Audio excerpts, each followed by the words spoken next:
Hey everyone, as if I need to do a talk on the Sony E3 conference. Now I know I said I wasn't going to do this because I had stuff to do, but those plans kind of changed. So I got to watch it, and let's talk about it. So they started off with the Uncharted standalone stuff, basically stuff that I think are going to come out this year.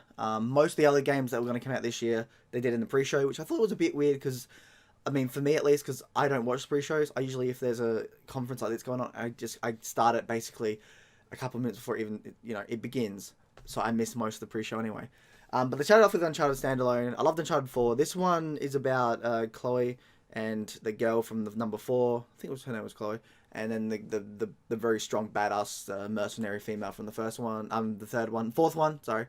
Um, but I mean, it looks great. You know, he does with the Hindu stuff and all that. But I still think they should have got the English guy as I'm pretty sure her name's Chloe's partner.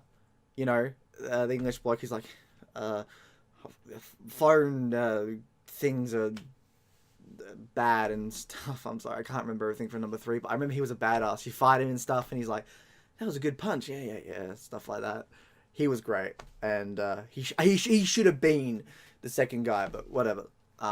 Still looks good. Then you saw Horizon Zero Dawn DLC expansion pack or something.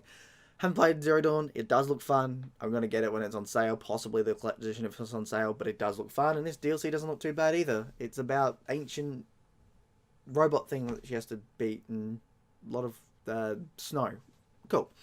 Next, they did Days Gone, which actually looked really awesome. So it looks like a mix between Walking Dead, Last of Us, and The Witcher 3. And it's really, really, really like gritty and stuff like that. And I like it. And it's got Starkiller in it as the main character. So I'm not going to hate it.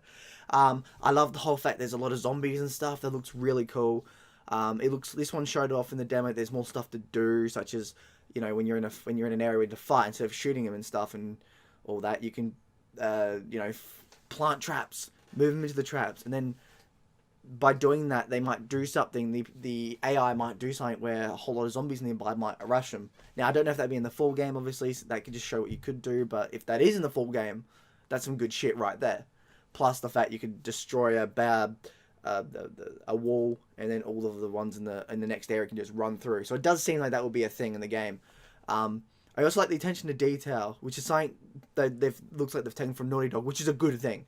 If there's anything that you should steal from Naughty Dog, is the amount of detail that you go into, like when he gets punched in the face and there's blood dripping down and stuff like that. That was awesome. And then it ends off with a fucking zombie bear with like just like bones and the scardy stuff, and I'm like, yes, that shit is cool. Okay, that shit is awesome. Zombie bears are awesome. Keep that, just zombie bears. All right. Next they did VR stuff. There were some VR games that did look interesting. The best one was Skyrim. The best one is Skyrim, I think. I don't know if you have to buy it separately, just like Skyrim VR, or if it's like, oh, if you bought Skyrim the enhanced edition, you can get VR for free if you have it. If it's any of those two, though, I'm going to wait. I've bought Skyrim too many times. But VR Skyrim does look like it would be fun. Hopefully you don't need another controller. Hopefully you can play it with a normal controller, because VR does work that way as well.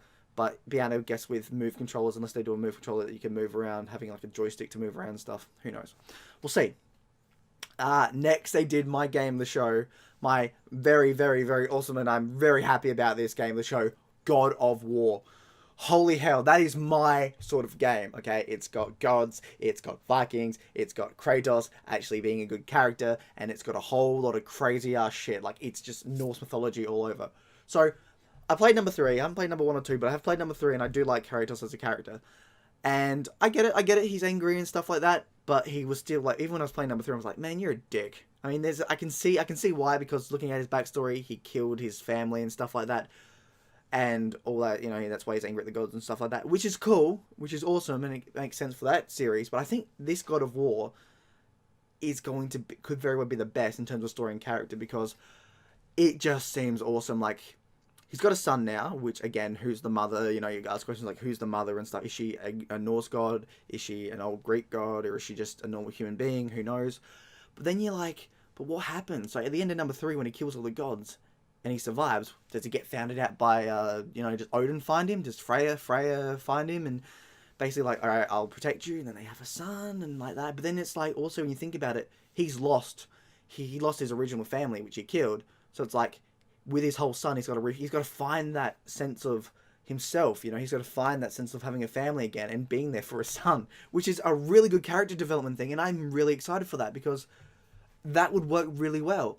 Like, and from the first demo, even this one, it's like it's going to get good. You can just tell it's going to get probably Last of Us levels of bondage. You know, like Ellie and Joel, and now it's going to be Kratos and whoever's his son called. You know, and it's going to meld pretty well. I'm pretty certain. But even from a standalone story point, it's interesting because he's an outsider. He is like at the end, Kratos is like, "What's that?" Well, it's Jormungandr. I don't know if I can pronounce that properly, but Jormungandr, the giant sea serpent that engulfs the world, which hopefully we see Fenris as well. Fenris would be pretty cool too. And it's like he doesn't know what that is. His son does, which makes me think that he was his son. His mother is a Norse god, or at least a Viking shield maiden or something, because he knows the Norse mythology and stuff like that. So it makes me, but I also think, so does that mean all the gods exist? So after the Greek gods fell, these gods were still there, and did they look in and be like, oh, well, the gods are dead? Well, shit, that's crazy. We gotta fix the shit that they did, sort of thing. It just opens up so many questions with interesting answers, you know. And it's a definite continuation, because obviously in the trailer you saw the vase of him covered in blood, you know, the red stuff, as old school Kratos. And even though people are saying the gameplay looks a bit iffy, I think it looks great because Axe killing people up, awesome, and I'm sure they're gonna do some differences. I think it looks great, and that is I think it looks like it was the best game of the show, and I'm more excited for that than Last of Us 2. Love Last of Us 1, but for me, God of War 2, God of War, whatever it's called, is more interesting to me than new Last of Us, which I'm sure is gonna be good, but I'm hyped for this more so.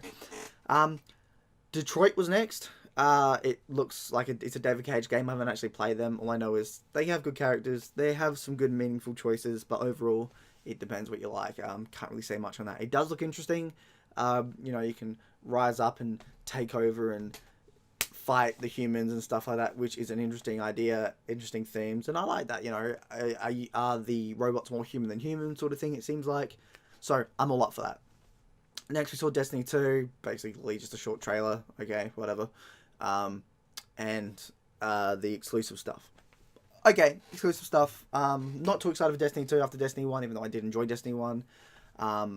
Forget Destiny 2, I'll get it on sale. But yeah, it looked like Destiny 2, okay? Oh, we also did see Call of Duty as well, which looks good. World War II Call of Duty looks good, but nothing overly different other than the fact that it's more gory. You know, your legs got shot off and exploded and stuff like that, so that's cool as well. And then it ended very, very strangely. So everybody was expecting, at least I was, Last of Us 2 to end it off. I mean, it makes sense. Although I do remember that in the pre-show, from like the 2 minutes I saw, they're like, oh, we're going to have some more Last of Us footage at Sony, whatever, and at Sony's, not E3 conference, like another conference by Sony in like a few months or something like that. So I was like, okay, but are we still going to see it now? And unfortunately we didn't. We saw Spider-Man instead, which does look good. It looked visually stunning. It looks like the sort of Spider-Man game that we deserved, and it looks fun. Okay, it looks like a mix between Arkham and, well, Spider-Man. The only problem I had was the fact that there was a lot of QTEs, and I'm like, I don't know. Like, some QTEs were done well, where you're trying to save, like, at the end where you're trying to save the helicopter. That looked fine. But, you know, it just didn't sound and feel right. There was too many. You know, it felt like there was too many, but that could just be for the demo purposes. Who knows? I'm hoping it is. But overall, I liked it. And I'm pretty certain that they ended the end song after the Spider-Man thing. I'm pretty certain that was a Clutch song, or at least had Neil Fallon from Clutch in it. If you don't know Clutch, they're an awesome band. Check them out. But I just felt like you never really hear Clutch in like mainstream stuff, well, except for The Walking Dead. But that was about it. But yeah, anyway, my ramblings.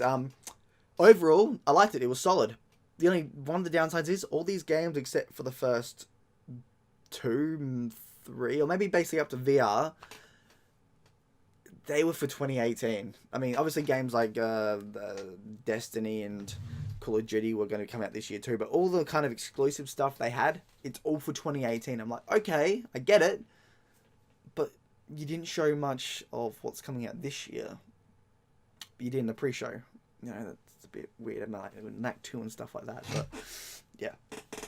Overall, I thought it was enjoyable, and I really hope we get at least, I mean, I want a release date for God of War, an exact release date, not early 2018, because it's like, oh, it was early 2018, now it's late 2018. But my two games from the show is God of War and Days Gone. Those were my big ones, and for VR was Skyrim. But yeah, those games look great. I'm really excited for it. But yeah, that's my thoughts on PlayStation. So, Aussie Viking, I shall see you in Valhalla. Bye.